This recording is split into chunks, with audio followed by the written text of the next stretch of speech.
খদ্দর বাজারের একবারে ছাদে আগুন লাগছে। এখানে দীর্ঘ 1.5 ঘন্টা ধরে ফায়ার সার্ভিস চেষ্টার পরে এখন আগুন নিয়ন্ত্রণে আছে।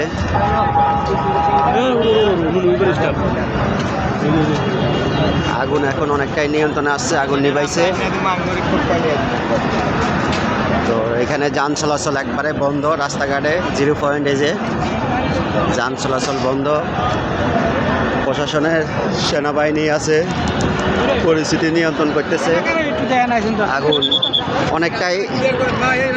আগুন এখন অনেকটাই নিয়ন্ত্রণে চলে আসছে।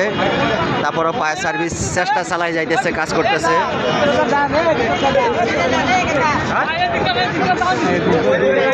এই যে সেনাবাহিনীর বাইরেও কাজ করতেছে।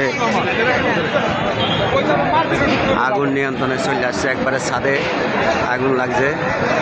ওইখানে মনে হয় গোডাউন টোডাউন হইতে পারে, এরকম কিছু হইতে পারে। ঠিক আছে, আসসালামু আলাইকুম।